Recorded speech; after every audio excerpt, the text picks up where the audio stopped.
Good morning students. आज हम लोग क्लास 7th की हिंदी में अपूर्व अनुभव नामक चैप्टर पर आधारित प्रश्नों का अध्ययन करेंगे। तो आइए हम इसमें सबसे पहले देखते हैं पहला प्रश्न, जो कि बहुविकल्पीय है। इसमें हमें टिक लगाना है। लेकिन इन प्रश्नों का हल करने से पहले हम आपको बता दें कि यदि इस चैनल को आपने सब्सक्राइब नहीं किया है तो चैनल को अवश्य सब्सक्राइब कर लें और बेल आइकन दबा दें, जिससे कि नया वीडियो अपलोड होते ही उसकी सूचना आप सर्वप्रथम आपके पास पहुंच जाए और वह वीडियो सबसे पहले आप ही के पास पहुंचे। वीडियो को अधिक से अधिक लाइक और शेयर करें और कमेंट करके हमें भी अपने इस वीडियो के प्रति अपनी प्रतिक्रिया को साझा करें। ओके, तो आइए हम देखते हैं पहले प्रश्न को। देखिए, पहला प्रश्न कह रहा है सही विकल्प पर सही का निशान लगाइए। जिसमें पहला का खंड है, अपूर्व अनुभव अध्याय साहित्य की इस विधा से संबंधित है। देखिए, जब हम गद्य में जाते हैं तो गद्य के कई विधाएं होती हैं, जैसे कहानी है, नाटक है, संस्मरण है, रिपोर्टाज है, यात्रा वृतांत है, ठीक ना, जीवनी है, आत्मकथा है। इस तरह से गद्य की कई विधाएं होती हैं। लेकिन यहाँ 3 विकल्प आपको दिए गए हैं, कहानी, नाटक और संस्मरण। तो आपको बताना है कि जो पाठ हम पढ़े हैं अपूर्व अनुभव, वह किस विधा से संबंधित है। तो यहाँ अगर हम देखते हैं तो यह अपूर्व अनुभव नामक जो पाठ है वह हमारा संस्मरण से संबंधित है, अर्थात इसका तीसरा विकल्प सही है। अब हम आइए इसका पहले का खा प्रश्न देखते हैं। तोतो चान एक साहसपूर्ण कार्य करने वाली थी जिसका पता था। ठीक है ना, यानी तोतो चान एक साहस से युक्त कार्यों को कर सकती है, इस बात को कौन जानता था? उसकी माँ जानती थी, राकी को इस बात का पता था, अथवा दोनों को पता था। ठीक है ना, तो इसमें जो होगा वह तीसरा विकल्प सही होगा, दोनों को। क्योंकि उसकी माँ भी और राकी ये दोनों जानते थे कि तोतो चान जो है वो साहसपूर्ण कार्यों को आसानी से कर लेती है, उसमें उसे किसी प्रकार की दिक्कत नहीं आती है। इसका तीसरा खंड, यासुकी चान का घर था।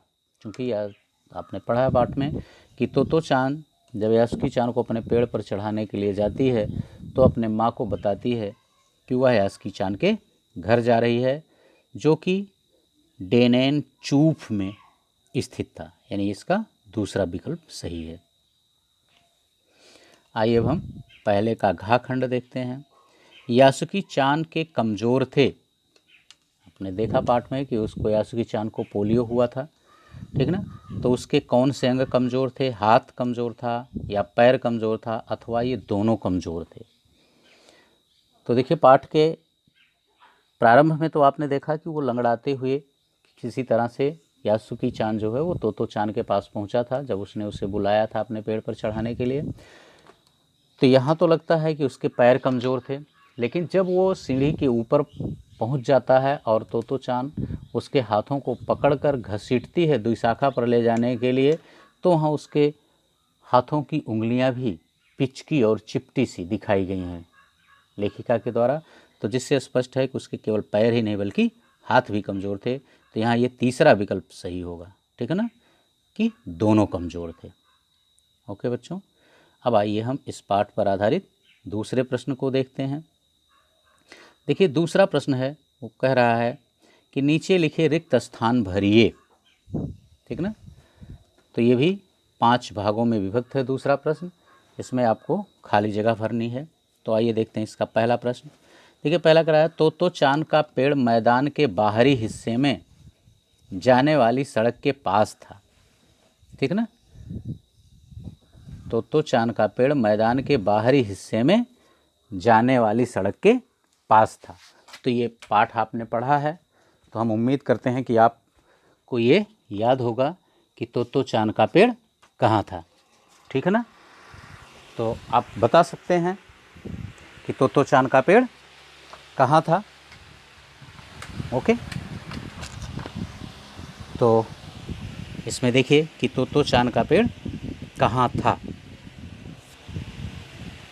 ठीक है ना, ये आपको बताना है कि तोतो चान जो है वो जब यासुकी चान को अपने पेड़ पर चढ़ाने के लिए ले जाती है तो उसको कि हाँ कहाँ उसका पेड़ था, मैदान के बाहरी हिस्से के किस स्थान पर, ठीक है ना।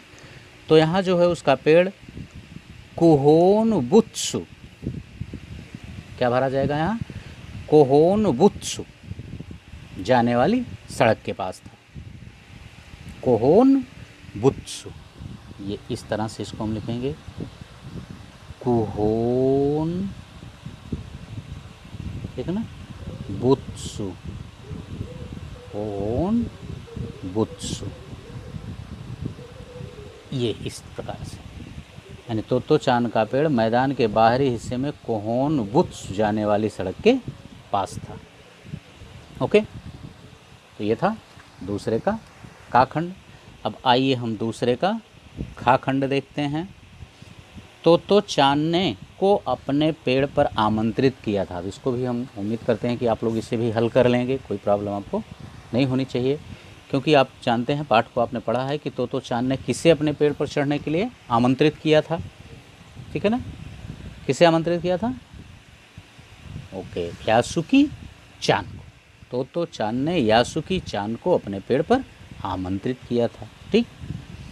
अब हम इसका गा खंड देखते हैं। तोतो चान को घसीट कर ले आई, तोतो चान डाट डाट को घसीट कर ले आई।